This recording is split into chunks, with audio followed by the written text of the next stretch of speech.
Assalamualaikum warahmatullahi wabarakatuh. Perkenalkan, nama saya Kasafria, NIM saya F201801033. Saya dari kelas B1 Farmasi. Baik, saya akan menjelaskan mata kuliah Kimia Medisinal mengenai pengembangan obat. Untuk sejarah pengembangan obat, pada awalnya itu dilakukan dengan secara empiris dari tumbuhan atau hanya berdasarkan pada pengalaman saja. Menurut Paracelsus tahun 1493 sampai 1541 sebelum Masehi, ia menyatakan bahwa untuk membuat suatu obat perlu pengetahuan mengenai kandungan zat aktifnya. Maka, dibuat obat dari zat aktif yang telah diketahui kandungan bahan aktifnya. Yang kedua, itu menurut Hippocrates pada tahun 370 sampai 459 sebelum Masehi. Hippocrates ini adalah seorang bapak kedokteran, di mana dalam pengobatannya dia ini telah menggunakan lebih dari 200 jenis tumbuhan. Yang ketiga itu ada Claudius Galen pada tahun 129 sampai 200 sebelum Masehi. Dia menyatakan bahwa untuk menghubungkan penyembuhan penyakit dengan teori kerja obat itu adalah merupakan bidang ilmu farmakologi. Yang keempat itu ada Ibnu Sina pada tahun 980 sampai 1037 sebelum Masehi. Untuk Ibnu Sina ini dia menulis beberapa buku, diantaranya yang pertama itu metode pengumpulan dan penyimpanan pil, suppositoria, sirup.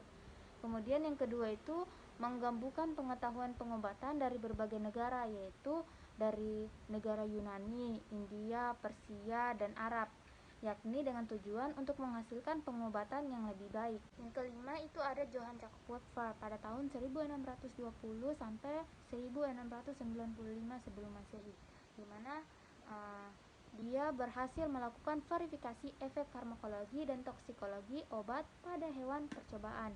Sekarang kita masuk pada pengembangan obat baru. Pada pengembangan obat baru dilakukan dengan beberapa tahap. Untuk tahap pertama yakni studi in vitro. Studi in vitro mencakup sintesis dan screening molekul. Kemudian dilanjutkan dengan tahap kedua. Tahap kedua ini adalah uji praklinik. Untuk uji praklinik ini adalah studi pada hewan percobaan. Kemudian dilanjutkan pada uji klinik. Uji klinik ini terbagi menjadi 4 fase.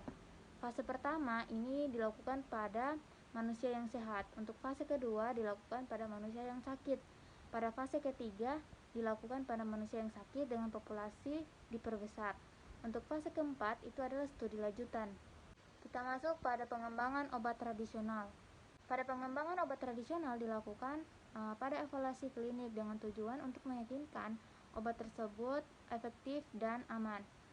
Kemudian pada pengembangan obat tradisional ini dibagi menjadi 4 kelompok. Kelompok pertama dinyatakan jika obat tersebut aman dan efektif, maka dia diizinkan untuk didistribusi dan diizinkan untuk labilisasi dari BPOM. Setelah diizinkan, maka dia akan melewati 3 tahap atau 3 proses. Untuk tahap pertama itu proses standarisasi, yang kedua formulasi, yang ketiga itu proses penemuan dan pengembangan bahan baku obat baru dengan diisolasi senyawa bioaktifnya. Pada tahap pertama, proses standarisasi. Setelah lulus proses standarisasi, maka akan dilanjutkan evaluasi klinik. Setelah lulus pada evaluasi klinik, maka obat tersebut dinyatakan efektif. Jika obat tersebut dinyatakan efektif, maka akan dilanjutkan lagi dalam penggunaan sistem pelayanan kesehatan. Setelah melalui tahap penggunaan dalam sistem pelayanan kesehatan, maka akan dibuat bahan baku obat. Tahap kedua yakni formulasi. Setelah lulus pada uji formulasi, maka akan dilanjutkan lagi dengan evaluasi klinik. Setelah dinyatakan lulus pada evaluasi klinik, maka obat tersebut dinyatakan efektif. Jika dinyatakan efektif, maka akan dilanjutkan lagi pada penggunaan dalam sistem pelayanan kesehatan. Selanjutnya diteruskan pada pembuatan bahan baku obat. Untuk tahap ketiga yakni proses penemuan dan pengembangan bahan baku obat baru yang diisolasi senyawa bioaktifnya. Setelah dilakukan proses penemuan dan pengembangan bahan baku obat tersebut, maka akan dilanjutkan lagi dengan evaluasi klinik. Setelah melalui tahap evaluasi klinik, maka obat tersebut itu dinyatakan efektif, sehingga dibuatlah bahan baku obat yang baru. Kemudian kita masuk pada kelompok 2.